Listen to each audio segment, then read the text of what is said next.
Hello everyone. In this video series, we will answer the questions given in chapter 17 named Typical Interview Questions from my book, Process Plant Design and Simulation Handbook, Volume 1. As the chapter title suggests, the questions cover most topics that a process engineer with an experience of 2 years is expected to know. I received quite a few messages ever since I released the book to provide the solutions to those chapters. So I prepared all the answers with an intention of releasing it in volume 2 of the handbook. However, it didn't leave much space for the actual material I had in store. Hence, on popular demand, I will release the same on YouTube so that everyone can benefit from it. I can guarantee that regularly following up with this playlist, provided you make an effort to learn the answers, will give you a head start ahead of your peers when attending your next interview. We plan to upload the answers of all 240 questions in multiple videos of around 10 questions per video on a weekly basis. I urge you to take some time out of your week to watch the video a few times and get yourself updated as we progress together. Thank you very much.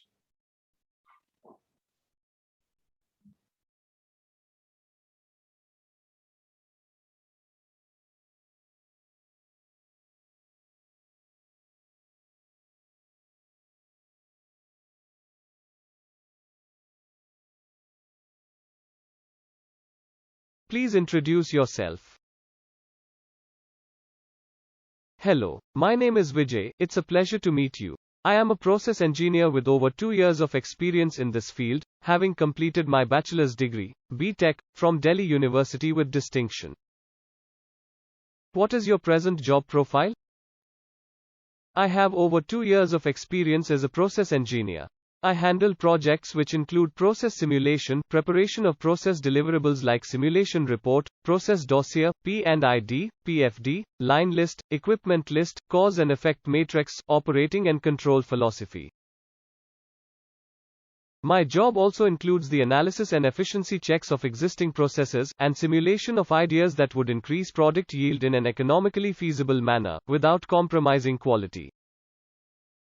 Why do you want to switch jobs? I currently work at Converge Engineering Private Limited as a process engineer where I handle the technical aspect of projects primarily focused on providing process support to clients. While I love what I do there, I'd love the opportunity to expand my experience and network, which is why I'm ecstatic about this opportunity to join an organization like yours. Why do you think this company is better suited for your career goals? To begin with, the environment that your organization has set up is a good place to start from. From the time I stepped into the building, I have been greeted by polite, yet confident and determined individuals who impressed me with their drive. Besides this, I have followed up on the company online, and from what I have gathered, working here feels like an opportunity to contribute to a forward-thinking industry, and I believe my skills are well suited to tackle the tasks that come with this position. What is your favorite topic in chemical engineering and why? My favorite topic in chemical engineering is heat transfer. Most industrial chemical processes require heat transfer in one form or the other, hence, the scope to which my heat transfer knowledge can be used is limitless. Have you designed a process plant before? Yes, I have designed a process plant previously. I designed a separation system to separate gas from oil in a two-phase fluid. I carried out various sizing calculations for the pipelines, control valves, separators, and the heat exchangers. I also carried out the process simulation on Aspen HYSYS and EDR and prepared the simulation report. I prepared process dossier documents like PFDs, P&IDs, and process datasheets. How good are you with Excel? I am well versed with the entire Microsoft Office suite, especially Excel. I regularly prepare spreadsheets to carry out complex calculations quickly. I am also an expert in VBA coding, having published several coded user forms online. How to carry out heat exchanger sizing? Heat exchanger sizing means calculating the area required for heat transfer. you would require input data such as fluid properties of the two fluids involved in the exchange process, the inlet and outlet temperatures of the fluid, and the mass flow rate of the process fluid. First, the heat transfer rate of the process stream is calculated. Heat transfer rate is equal to the product of the mass flow rate, specific heat, and temperature difference with no phase change case.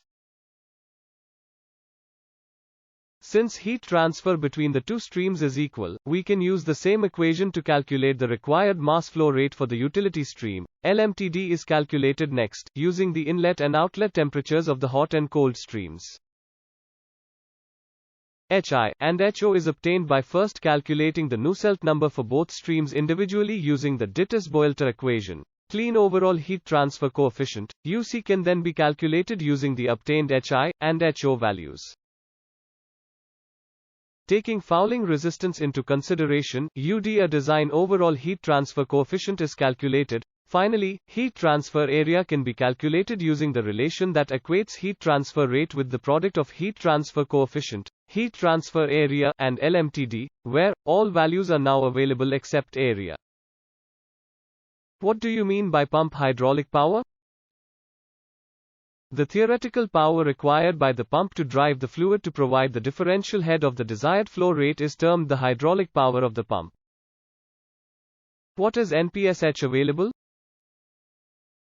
In pumps, net positive suction head available, or NPSHA, is a measure of how close the given fluid is to flashing and, in turn, cavitation. Based on the NPSHA value, a suitable pump can be chosen. NPSHA is calculated by subtracting the vapor pressure of the fluid from the absolute pressure at the pump suction.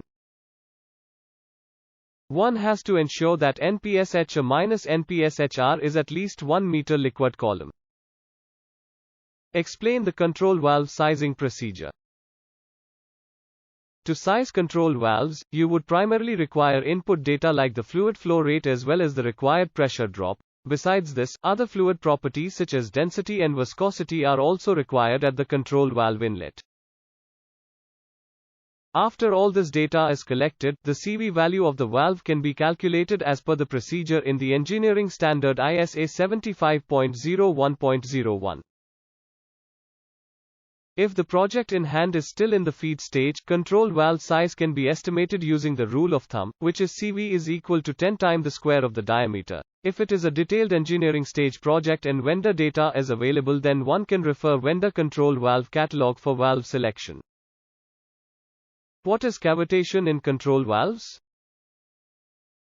When liquid flows through the control valve, its pressure drops. If this pressure is below the vapor pressure of that liquid for operating temperature, then a part of the liquid will get flashed.